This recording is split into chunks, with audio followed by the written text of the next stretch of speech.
Greetings everyone, Jim Walker here. Welcome to my YouTube channel. Welcome back if you are a repeat viewer. Always glad to have you here. Today's video is the latest in my series of Friday favorites. And today's topic is going to be my favorite hi-hat cymbals, at least some of the highlights. Because I have a few years ago discovered the joys of hi-hat cymbals. For years the ride cymbal was the focus, and before that the snare drum was the focus. I went to explore different models, tried different things, looking for sounds, and a couple of years ago, really got the bug for checking out hi-hats. So we're going to visit just some of my personal favorites. I don't claim that any of these are, I've got some very nice ones, but I don't claim that these are particularly iconic or collectible. That's not what it's about. It's just sharing the ones that have turned out to be among my favorites. And I will include weights and such in the description following the recording. I won't take time during the recording because some of these have the weights written under the bells, some don't. I'm kind of losing interest in the whole weighing cymbals thing, but I know it's, in terms of dealing with cymbals online, it's a very popular bit of information, so I will make sure it is included down in the comments. So I'm going to go perhaps roughly chronologically. There's no really set order to this, but I will start out with my first real set of hi-hat cymbals. I'm not going to bother with the cheap brass cymbals that were the very first ones I started out with. Those have long since disappeared somewhere. Actually, I think I still have them around, but they are used as effects cymbals, as trash cymbals, maybe something in a stack. They have long since stopped serving their purpose as hi-hat cymbals. But these cymbals here, we're going to start pretty basic, but still pretty special. We have a set of dating from 79 or 80, set of 14-inch Avedis Zildjian. I always thought it was Avedis, and a couple of years ago we got corrected. I believe it's Avedis Zildjian New Beats. And not only are they special to me because they are wonderful cymbals, but these were a Christmas present from my parents. So if I need to ever liquidate my cymbals, and by the way, none of what we have is currently for sale. I get a lot of those inquiries. Are you selling that? No, I'm not. So, but if I ever do need to start liquidating cymbals, these will be among the last to leave because of the quality and also that sentimental attachment. So there's nothing special. They were just picked up at the store I was taking lessons, clavier music in Avon, Connecticut, in 79 or 80. And there's not much to be said. If you know hi-hat cymbals at all, you know New Beats. They are the safest choice. They simply sound good. And you'll see some of my other hi-hat cymbals in a moment. Right around the time I got out of graduate school, in the mid-90s, my focus, and it still is to a degree, mainly mallets, mainly jazz mallets, and kind of set the drum set thing aside for a while. And then a few years later, I started teaching at a shop down in Bridgeport, Connecticut. Thought I should, if I'm going to be teaching a lot of drum set, get back into it just from a playing standpoint. For some reason, I decided I needed to get new cymbals. Maybe just subconsciously it was an excuse. So I went out and picked up some new things, some of which you'll see in a moment. But ever since then, whenever I put these back up on the kit, I, for the life of me, cannot figure out what I ever found lacking in them. End of discussion. They're just great cymbals. So yeah, if I just demonstrate a little bit.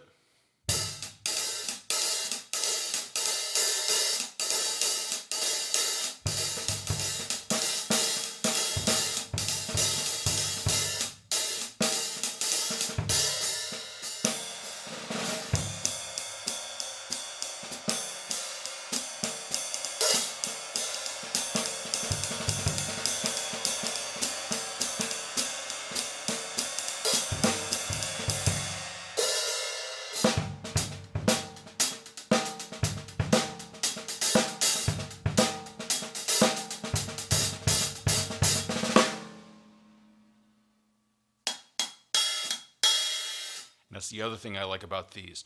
It's not that often that I get to use this effect, but I love playing on the bells of ride cymbals. For something like bells of ride cymbals, of course, but the bells of hi-hat cymbals. For something like a bio groove,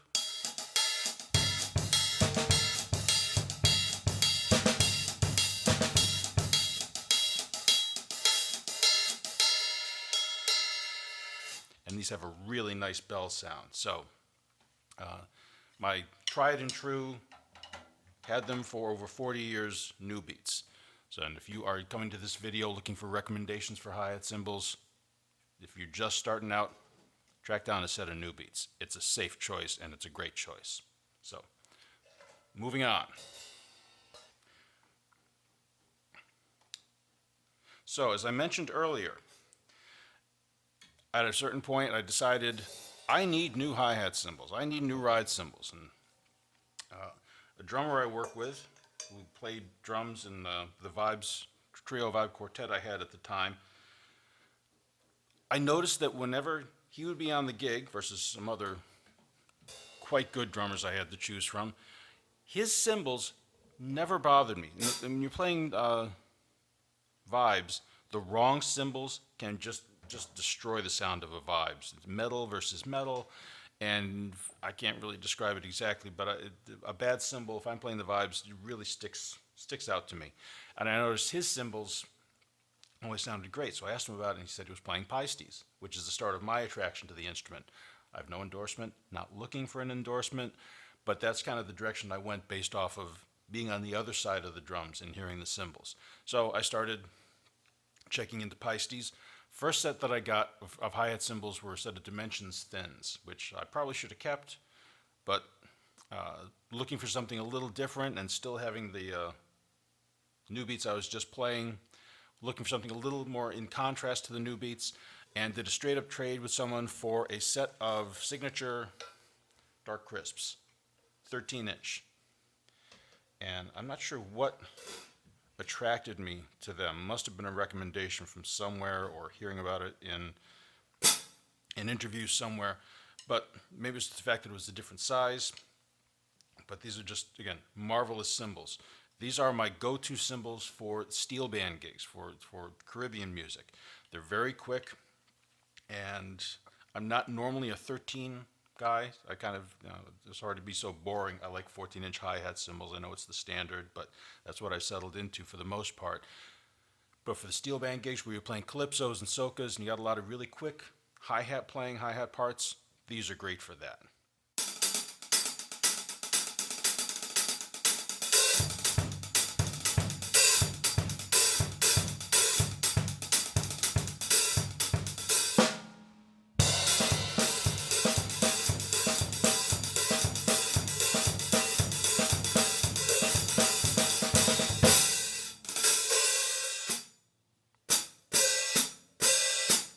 And I don't know if it's the heavy bottom cymbal, but the chick sound on these is great. And if I am going in a stretch between steel band gigs, and these don't get used that much, these are ones that I think every once in a while we all have instruments that we think, well, I haven't used these that much, and maybe I should sell them and put the money towards something else, like my mortgage or something like that. Not that my mortgage is that small or these cymbals are that expensive, but you get the idea. But as soon as I think that, even if I haven't had these up for a while, if I put them up and play,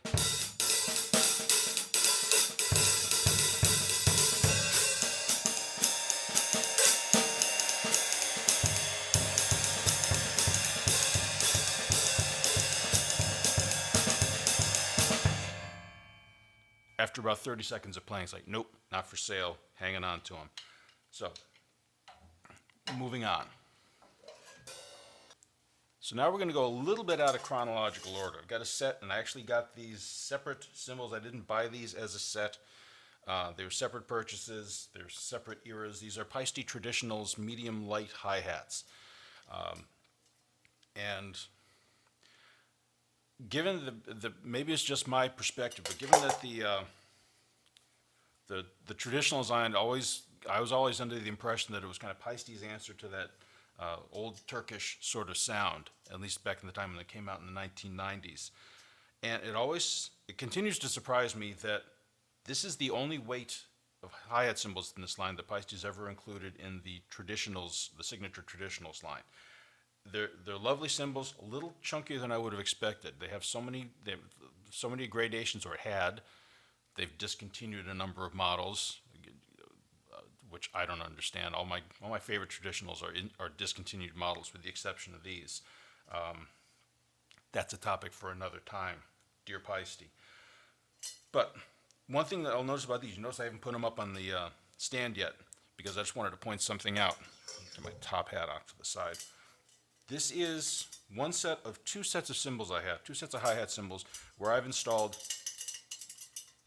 I don't know if they're coming out on the camera or not, 4 rivets in the cymbal. Maybe you can see it a little bit better from this angle. And after years of hearing of drummers who put rivets in their bottom hi-hat cymbals, Steve Gadd was the first one I heard of, and everyone mentioned Bun E. Carlos and Mick Fleetwood, and later I found out Adam Nussbaum also does it. And the guys who did it, and a few others I know who are not household names, swear by it. They love it. They love the addition of the rivets to the sound. And they will admit that it's a very subtle effect,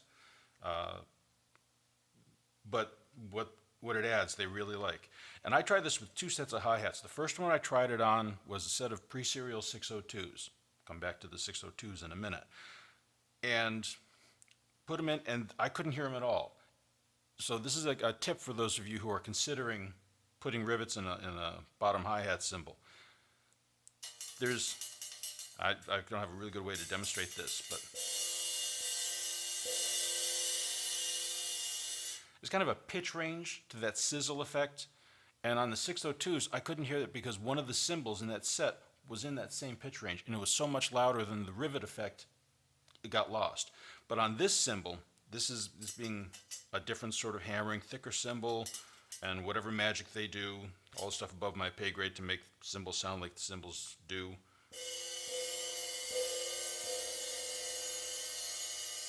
It stands out a little bit more because there's a difference in pitch between both of these cymbals and the rivet sound. So on this, I think it was a pretty successful experiment, adding the rivets. Again, very subtle, and best way I can describe it, it's like equalizing, EQing the sound of the cymbal, adding just a little bit of high end, because this is a really dark set of cymbals. A couple of years ago, I was thinking of selling these. Brought them to a friend, had him try them on a gig we were playing, and he said, "Boy, those are dark." Yes, they are. But if you want that sound, that's great. There's kind of an obvious statement. If you want that sound, it's a great sound. So, I don't use these that much for jazz. I've got other 602s I'll go for more in that category. And actually, I've got a set of 15-inch 602s that I think match up better with my traditionals rides, which I haven't quite figured out, but regardless, these are great cymbals.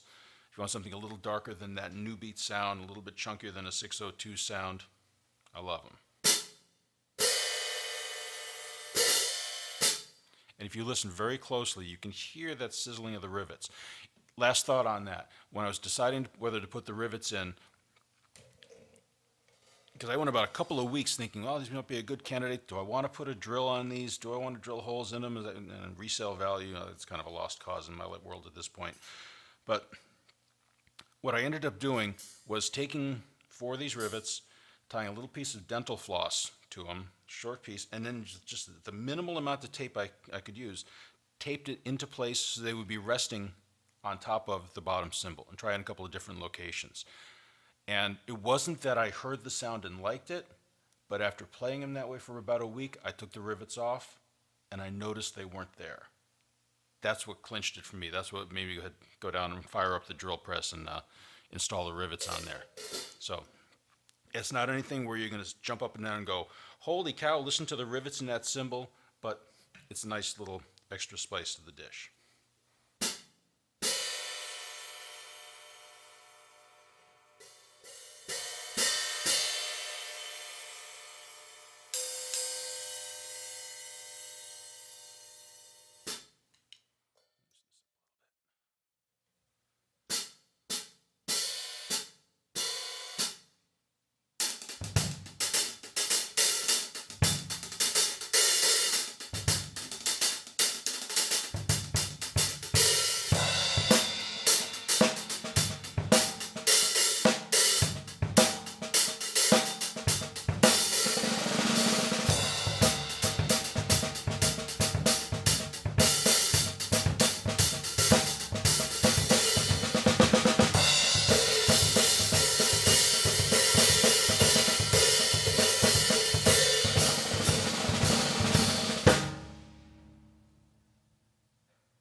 So as we move on, we have two more sets of hi-hats to illustrate.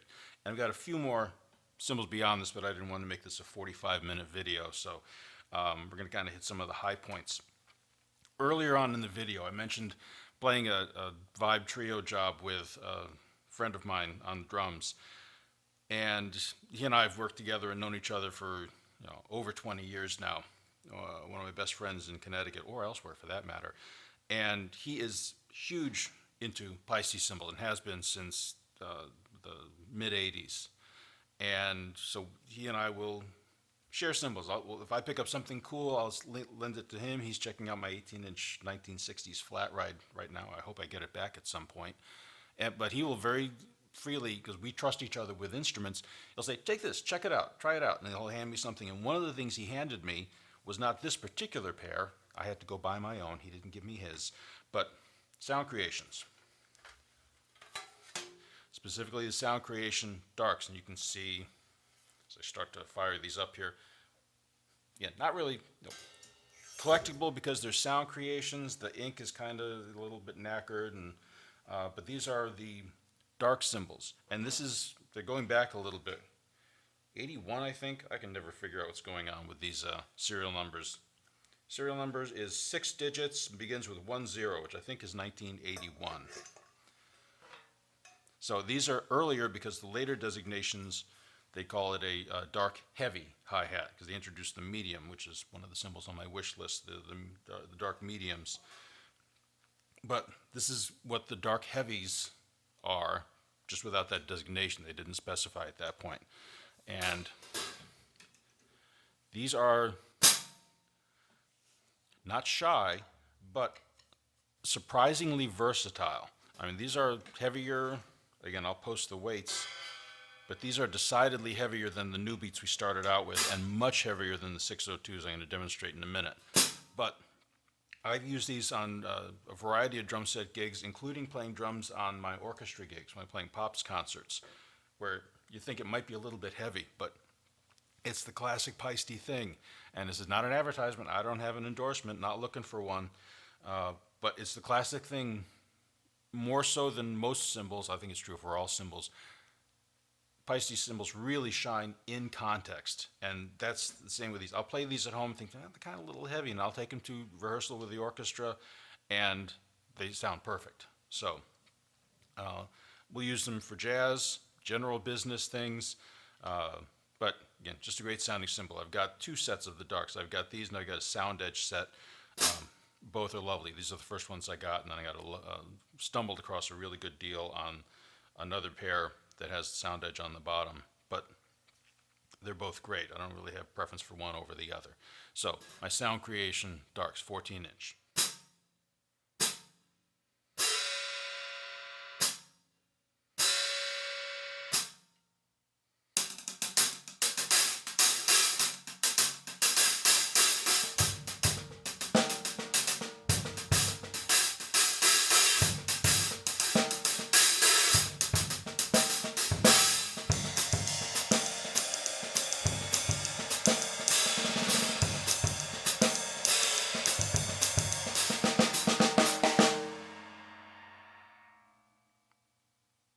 So the last cymbals I'm going to feature in this video, because looking at the clock, I'm kind of tacking on the minutes here, barreling past the 20-minute mark, although that'll come down in editing.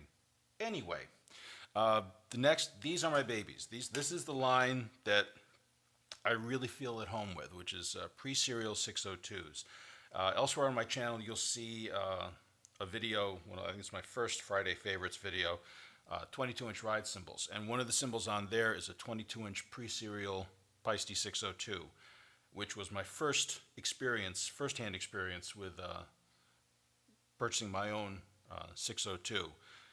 And it's about almost 15 years ago now, 10 years ago, 10, 15, somewhere in that range. And just stumbled across that ride in a local music shop in Danbury, Connecticut.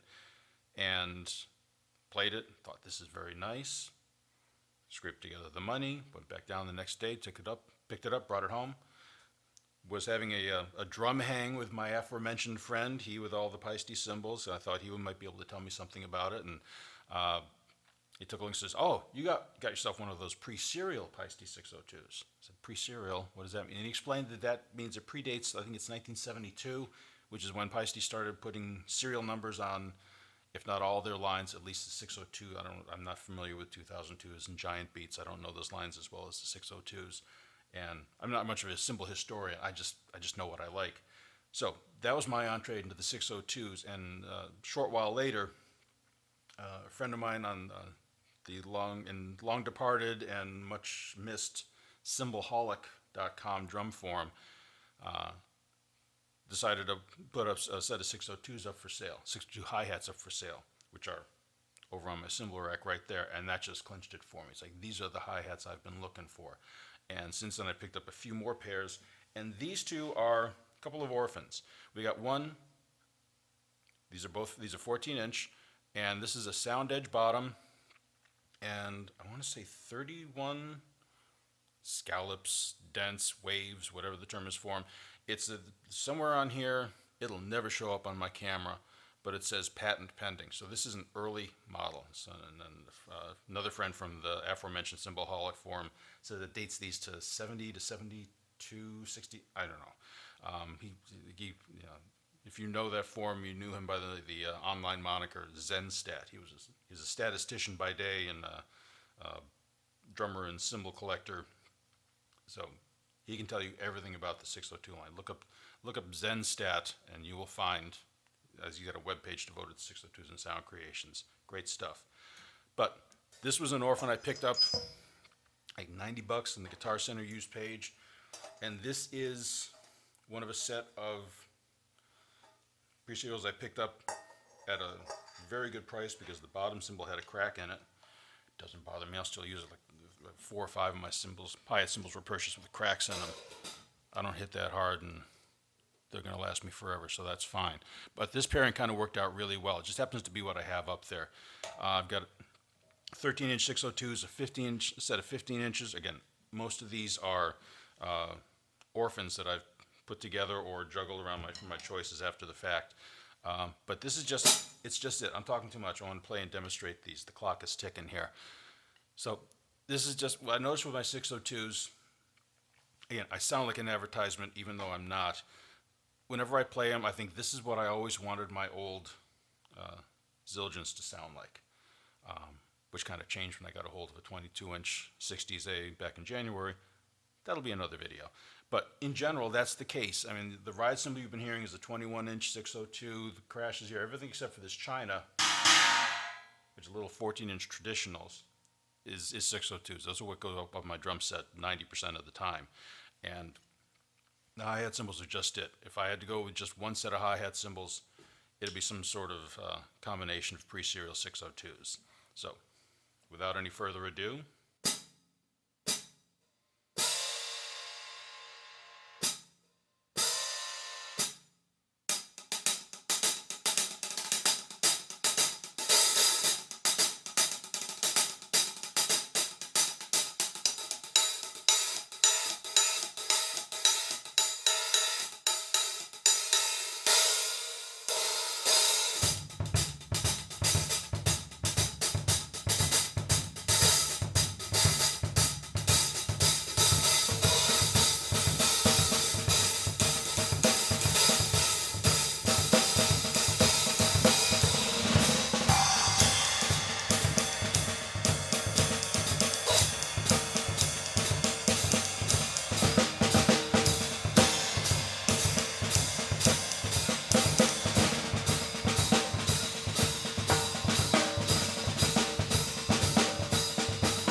so thus ends today's tour of the highlights of my selection of hi-hat cymbals. Thanks for checking it out. Thank you if you stuck around to the end of this marathon.